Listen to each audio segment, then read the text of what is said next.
झूठ बोलता हो, वादे झूठे करता हो, तो जितने भी टिकट इन्होंने परिवार वालों को दिए सबके टिकट वापस ले लें। योगी होकर के झूठ नहीं बोलना चाहिए। अगर कोई व्यक्ति योगी कहे अपने आप को तो उसको सच ही बोलना चाहिए। अखिलेश जी, योगी जी आए थे, हाथरस वो बोल रहे थे हिंदू एक हो जाओ, क्या कहेंगे? हम भी तो वही हैं और तुम भी वही हो गए। हम और आप में क्या फ़र्क है? उन्होंने एक बात और कही अखिलेश जी, देखिए, जो बात कही हो न कही हो, रुक जाइए, जो बात कही हो न कही हो, लेकिन हाथरस को सबसे ज़्यादा बदनामी अगर किसी ने दी तो भाजपा ने दी है। इतनी बदनामी हाथरस की कभी नहीं हुई होगी देश में और दुनिया में, जो बदनामी भारतीय जनता पार्टी ने दी। ये हाँ, वही कांड, बदनामी और जिस तरह से अपमान हुआ यहाँ पर, उसके खिलाफ यहाँ मतदान करेंगे लोग। और सबसे बड़ा सवाल ये है कि किसानों की आय दोगुनी के बारे में क्यों नहीं सरकार कुछ बोल रही है। जिन नौजवानों को नौकरी देने की बात की थी, आज वो नौजवान बेरोजगार हैं।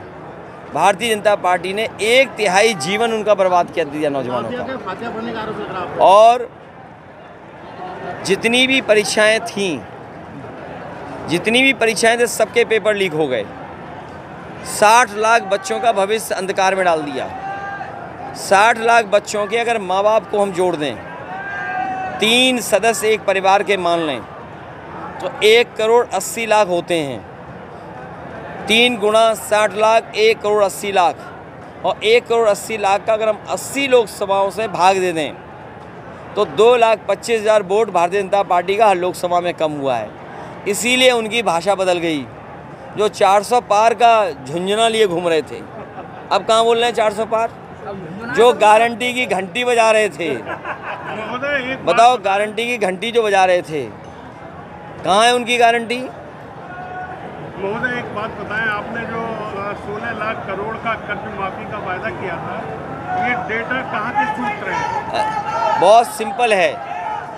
आज के ज़माने में गूगल पे बटन दबाइए और ये कहिए कि भारत सरकार ने जो नियम बनाया था कि 5 करोड़ से ऊपर जिन उद्योगपति, जिन कारोबारियों पर बैंकों का कर्ज है वो माफ़ होगा। और आप गूगल कर लें, हम आप सब खड़े हैं, अगर गूगल करके देखेंगे आपको सब पता लग जाएगा। 16 लाख करोड़, अगर ये 16 लाख करोड़ उद्योगपतियों का 10 साल में माफ़ कर सकते हैं तो किसानों का कर्ज माफ़ करने में क्या दिक्कत है नहीं? और याद रखना, जो विकसित यात्रा की है, ये प्रधानों के पैसे से विकसित यात्रा हुई है। जिस दिन हमारा किसान खुशहाल हो जाएगा उसी दिन भारत विकसित हो जाएगा। इससे पहले भी गठबंधन सरकार हुई थी, हत्याकांड हुआ था, उस परिवार के लिए अभी तक न्याय नहीं मिला है। मैं भरोसा दिलाता हूँ, नौकरी के लिए, आवास के लिए कहा था, अभी तो हम लोग न्याय नहीं मिल पाया है। उसके बारे में क्या कहना चाहेंगे? योगी होकर के झूठ नहीं बोलना चाहिए। अगर कोई व्यक्ति योगी कहे अपने आप को तो उसको सच ही बोलना चाहिए। तो न केवल एक परिवार, ऐसे बहुत सारे परिवार हैं।